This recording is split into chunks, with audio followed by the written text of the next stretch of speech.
Congratulations dahil nakarating ka sa video na to, ibig sabihin seryoso ka magkaroon ng pagbabago sa buhay mo.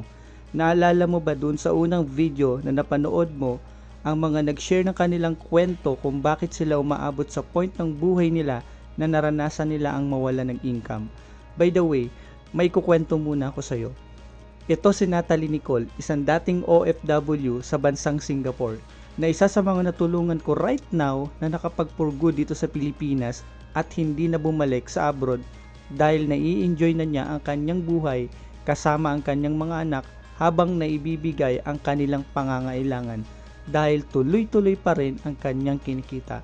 Alam mo ba, nakatulad mo rin siya noon na gusto niyang kumita ng tuloy-tuloy, yun nga lang hindi niya alam kung paano at saan magsisimula. Bakit? Dahil kahit aware na siya noon na kailangan niya ng additional na source of income in a form of business, ay wala siyang idea kung paano niya ito gagawin. Lalo na sobrang busy siya sa trabaho at limitado lang ang kanyang oras. At common sense naman sa ating lahat na sa negosyo naman talaga tayo aasenso at magkakaroon ng tuloy-tuloy na kita. Gusto naman niyang magsimula kaya share namin yung idea kung ano yung mga rason kung bakit maraming Pilipino ang nahihirapang makapag-umpisa sa business. Ang tanong, ano ba yung mga kailangan para magkaroon ka ng successful na negosyo? Now, ituturo ko na sa iyo ngayon ang 3 pillars para magkaroon ka ng successful business. Ito ang tinatawag namin na WWH Top Secret. Ito din ang sekreto ng lahat ng successful na negosyante kung bakit sila nagtagumpay sa kani-kanilang negosyo. Nung nalaman namin to, naiwasan na namin ang stress, frustration, wasting of time and money at dito na nagsimula na nakapag-generate kami ng tuloy-tuloy na kita. Ang tanong, handa ka na bang malaman? Now, ano ba yung WWH Top Secret na yan? Number 1 is what? Ano bang kailangan para magkaroon ka ng successful business? You need to have a winning products or services. Paano ka nga ba magkakaroon ng winning products or services? Meron tayong dalawang option para magkaroon ng winning products. Una, pwede ka mag-create ng sarili mong brand. Pangalawa, pwede kang maging affiliate or mag-outsource. Ang problema, kapag gagawa ka ng sarili mong brand or product, una, kailangan mo ng malaking kapital dahil ikaw ang sasagot sa sarili mong manufacturing company. Pangalawa, ikaw ang magre-research at magde-develop ng mga products.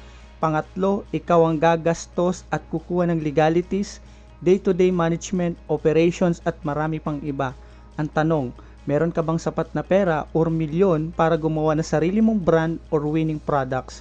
At ito pa ang worst, possible na mag-trial and error ka sa mga products mo dahil hindi mo alam kung papatok ito sa market or hindi. At pwede pang masayang ang pera mo, oras at effort mo. Kaya hindi ito ang ating option para magkaroon ka ng winning products. Pero huwag ka mag-alala kasi meron tayong option number 2. Ang option number 2 ay mag-affiliate or mag-outsourcing. Meaning, kailangan mo maghanap at makipag-partner sa isang company para magkaroon ka ng exclusive access doon sa mga quality products na pinoproduce nila na pwede mong i-market para kumita. Ang maganda sa ganitong sistema, hindi mo na kailangan gumawa ng sarili mong mga product, magpa-manufacturing, mag-research at i-develop yung product, kumuha ng mga legalities at product certification, warehouse at day-to-day management. Hindi mo na rin kailangan gumastos ng milyon-milyon, mag-invest ng oras at pagod para lang magkaroon ng winning product. Gaya ng Nike, Apple at sa Pilipinas naman, ang uso naman ay ang TikTok, Shopee, Lazada, eBay, Amazon at ang Alibaba na kung saan ito ang mga kumpanya na nag-o-offer ng affiliate program. Pero ang problema dito kung mag-affiliate ka sa mga nasabing company or platform, ang malaking porsyento ng kinikita mo ay napupunta sa mga middleman dahil hindi ka pwedeng dumirekta sa mismong company nila. Kaya mas maganda kung makadere ka sa isang company para mas malaki ang iyong maging komisyon o kita. Ang isa nga lang sa problema ay kahit may makita kang company na nagpo-produce ng trending products ay hindi pa rin ito ginagaranti na talagang kikita ka. Imagine, ang dami kong kakilala at nakita na nag-invest ng malaking pera sa mga produktong akala nila ay winning products but at the end ay hindi kinagat ng masa.